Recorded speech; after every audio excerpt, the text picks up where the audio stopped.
so today we are brought to you by Vital House. They are the sponsor of this video, and I personally use their athlete shake. I like it because it's already pre-portioned, so you just put in water and it's ready to go.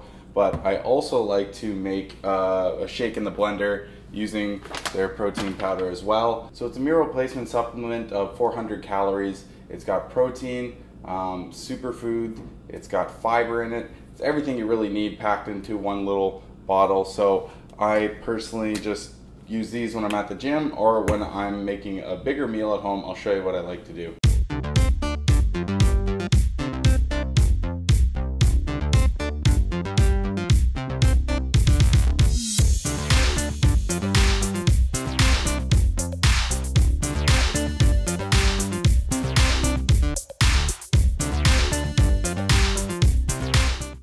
So thank you to Vital House for making this video possible and sponsoring it, and check out the description if you want to see more about their products.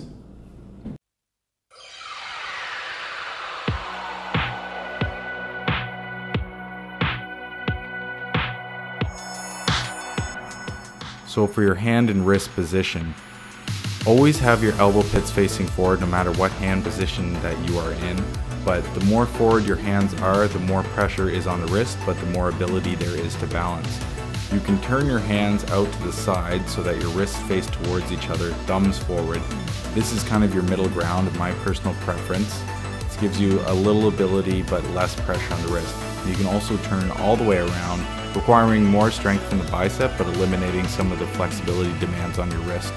Another option you always have is to do it on parallettes. This is good for those that have limited lower body flexibility. So next is your shoulder position. One thing you're going to want to have is protracted shoulder blades. This means you're spreading your shoulder blades and creating a hollow chest position, kind of creating an archway from hand to hand.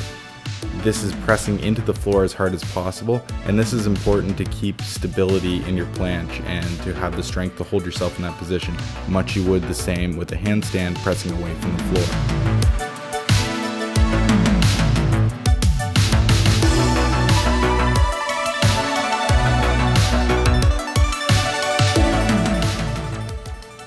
Your shoulders have to adjust also for the more extended your lower body position gets, so the more advanced variation you do from the tuck to straddle to full, the more your shoulders have to compensate by leaning in front of the hands.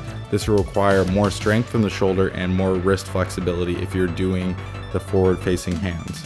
So the next thing you want to figure out is what variation of the planche is best suited to your ability. If you're just starting, I recommend doing a banded planche where you put a band around your waist and use an anchor point above you to help support your tuck planche. As soon as you can eliminate the need for the band or move down to the lowest resistance, you should work on just holding a tuck planche as well. Your next option would be a froggy planche. It's kind of halfway from a tuck and a straddle, opening up the knees at about 90 degrees at the hips and knees. And then you have your straddle planche.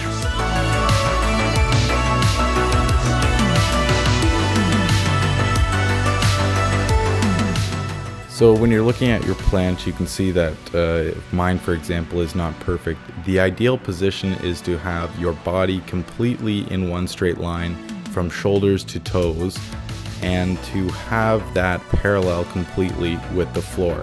As you can see, my angle is not quite on parallel with the floor, and there's still a little bit of a pike in my hips. So there's a couple different exercises that I'm going to do to fix that. So the first is to strengthen the shoulders. So the first option you have for that is Planche Leans. You can set your feet up on a stability ball or on a TRX and basically move to that extended position where your head is beyond your hands quite a bit, as far as you can go. Hold it for a period of time and come back and do that for several reps. The next option is your bent arm planche. So this is good for training a more advanced variation than what you necessarily can do. And there's an important distinction you have to make from this and the croc. The elbows are beside your body, squeezed against it maybe, but not underneath your hips. The next thing you want to look at is your hip ankles. So you want to be able to fully extend so you have a straight line in the body. There's a couple different reverse hyperextensions that I use to strengthen this. I'll show you several different variations here. Pick what you think best suits your ability and you feel you get the most out of. All these variations are good for different reasons. Just doing static holds isn't always the best option. It's great to demonstrate the strength, but usually moving in a concentric pattern is a better way to develop strength going in and out of the range of motion. So the two options I use are from an L sit to a planche position. It can be tuck, froggy, straddle, whatever you want, but make sure you hit that L sit and then you go to that protracted shoulder position. The next one is a similar movement, but it's more from the bottom of a stalder press. I'm not sure what kind of L sit that's called, but you basically just press out into your straddle planche, or you can do a froggy planche for this one. Hard to do a tuck planche, but you press out, hold, and make sure you're shifting your weight forward.